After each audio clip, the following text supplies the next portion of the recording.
The ending cinematics are a big part of the Outlast Trials, as they give small glimpses of events that are outside of the Signala facility.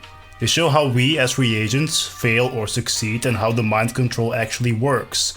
It would be a real shame that these high quality and very important endings would be replaced by a bunch of PNGs and meaningless pixels! Don't worry, I'm not gonna rant about the newspapers again for the 10th time, but I do want to discuss a theory I had for a long while and I'm 99% confident that it's actually true, with the 1% being that I'm not Red Barrels, and also it's just a theory. A game theory!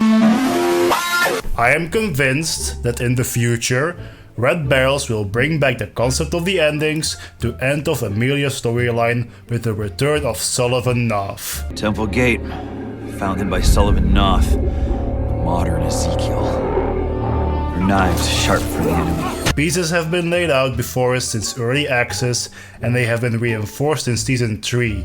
And now we only have to wait until Red Barrels' next move. But how did I come to this conclusion, you may ask? Well, allow me to explain. Back when Knopf was revealed to be a reagent, I wasn't very keen on the idea.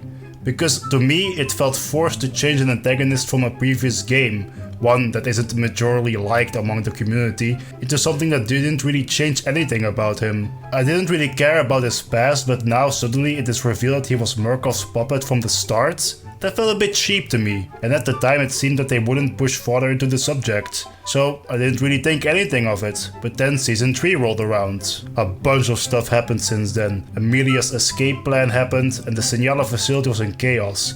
But for some reason, Red Barrels decided to focus their attention back on Knopf. They wanted to use him as a remedy against the escaped reagents, which I found a rather interesting move. They want to use a character of a previous game with the new lore that they have written for him in a way that fits in with his old lore. Because if you know where to look, you can find information on Knopf that strengthens this approach. Back when Outlast 2 released, Red Barrels released an article on Knopf's backstory on IGN Plus of all places. Not the game where he is the villain, but on IGN Plus. But this article exposes a blatant problem with how Red Barrels use Knopf now, because in the Outlast Trials, Knopf got released into the wild in 1958 and moves to Albuquerque shortly after. And when Easterman and co bring him up, we're in 1960, but in the article it states that Knopf only began to preach in 1966, but Easterman states that he already has a flock of followers. It seems that Mr. Patty's cocaine withdrawals are catching up on him, because I smell a retcon.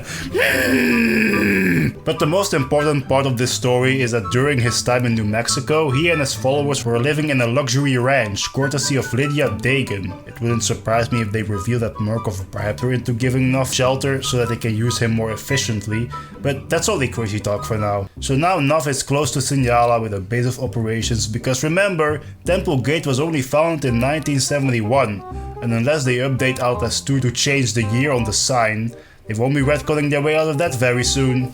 Now, what has all of that to do with Amelia? Well, let's look at the situation in Signala regarding Amelia. She has been captured, ridiculed, and is now in a coma. The few followers that remain behind have been burned to a crisp. Her image has been destroyed figuratively and literally, and the void that she has left behind is now filled up with Baba Yaga. Now the only thing that is left, the final loose end that needs to be tied up, are the people that escaped. And what better way to do it than with a glorious cinematic ending where we are going to be killed by Knopf because God, also known as Murkoff, has said so. It all fits. It fits with how they turned Knopf into a reagent, it fits with how they reinforced his existence as a released reagent during Season 3, and by all the laws of good writing and storytelling, it should happen. It makes total sense. So much sense in fact, that they retconned parts of Knopf's existing lore. It's only a matter of when Red Barrels does it. How awesome would it be to see the success of Amelia's plan crumble into dust thanks to Murkoff and thanks to Easterman, because he brought up Knopf in the first place. Let's not forget that. It reaffirms the danger of Murkoff, it gives Knopf a chance to shine, and it would be a spectacular chapter or a possible end to the Amelia storyline. I can already see it in front of me. But hey, that's just me theorizing with logic and story beats that the game has given me. I'm gonna play some Dead by Daylight now. Good night, fellas.